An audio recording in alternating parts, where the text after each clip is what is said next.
What if I told you the oil your owner's manual recommends was never picked to protect your engine in the first place? I'm not exaggerating. I'm not trying to scare you for clicks. I pulled internal automaker documents, dyno test data, and used oil analysis reports, and what they show is that the number stamped on your oil cap has almost nothing to do with how long your engine survives. It has to do with a government test on a chassis dyno. Stick with me for the next few minutes, because by the end of this video you're going to know exactly which oil weight actually belongs in your engine, and it might not be the one you've been pouring in for years. If you drive a modern car, especially a turbocharged 4-cylinder, which is most new vehicles sold in the US right now, this applies to you.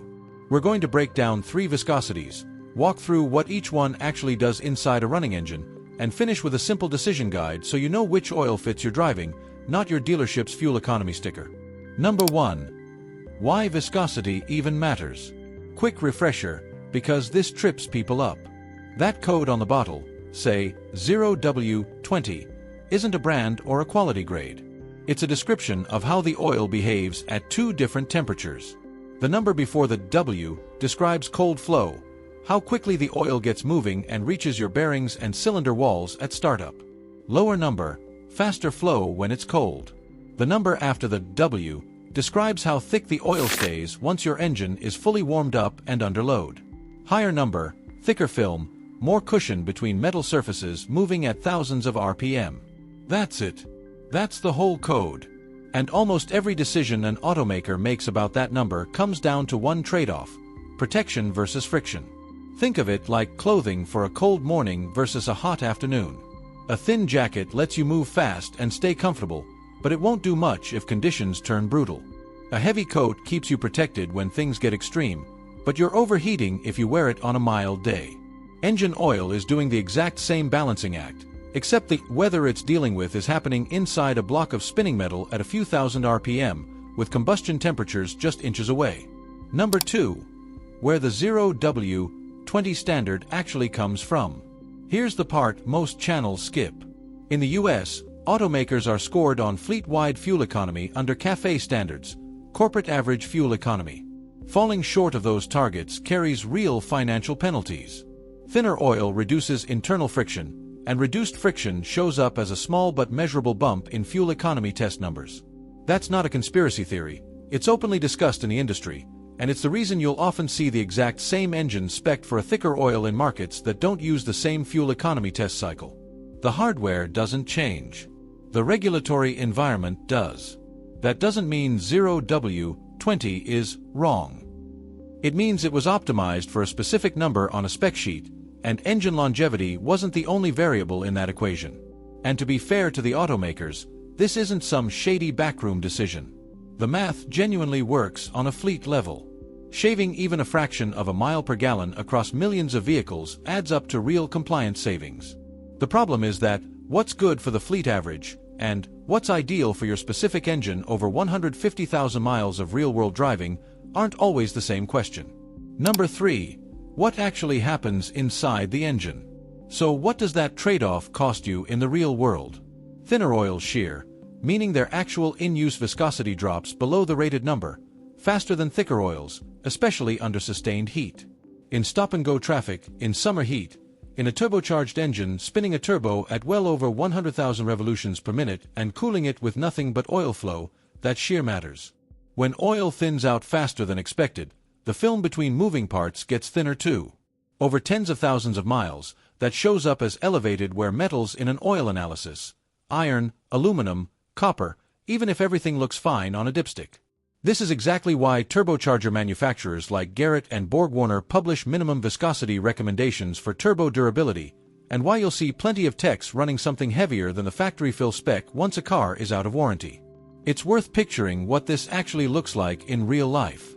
You're sitting in traffic on a 95-degree afternoon, the AC is blasting, the engine's barely moving but it's still making heat, and the turbo spooling up at every stoplight to stoplight sprint is relying entirely on that thin film of oil to survive. That's a very different environment than the cold, controlled lab cycle used to certify fuel economy numbers, and it's exactly the kind of real-world stress that shows up later as wear metal in an oil analysis report, long before it ever shows up as a warning light on your dash. Number 4. The middle ground. 5W-30. This is where most experienced techs land for a daily driver that isn't track-driven or towing. 5W-30 still flows well enough on a cold start to protect those critical first few seconds, which, by the way, cause more measurable wear than almost any other part of a drive cycle, but it holds its film strength better at operating temperature than a 20-weight oil.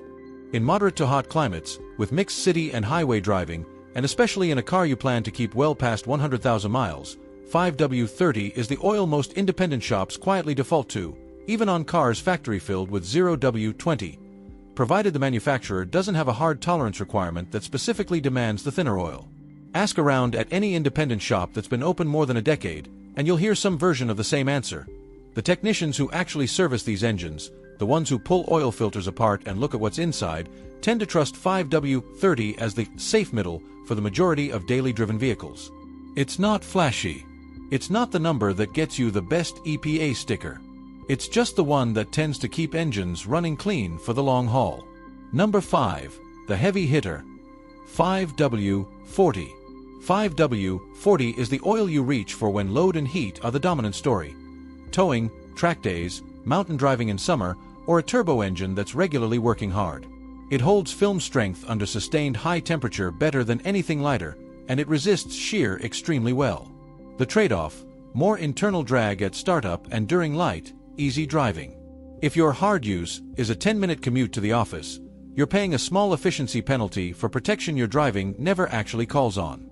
It's the same logic as showing up to a casual dinner in full snow gear. Nothing wrong with the gear, it's just doing nothing useful for you in that situation. If you're hauling a trailer up a mountain pass in July, or doing repeated hot laps at a track day, 5W-40 is earning its keep with every mile. If you're mostly cruising to work and back, it's overkill that just adds friction without a payoff. Number 6. So which one is right for you? Here's the simple version. Run 0W-20 if your manufacturer specifies it with a hard tolerance requirement, not just a fuel economy preference. You live somewhere cold, you take mostly short trips, and you're disciplined about changing your oil on or before the recommended interval. Run 5W-30 if you want the best balance of cold start protection and long-term wear reduction for normal daily driving in a moderate to warm climate, and you're planning to keep the car a long time.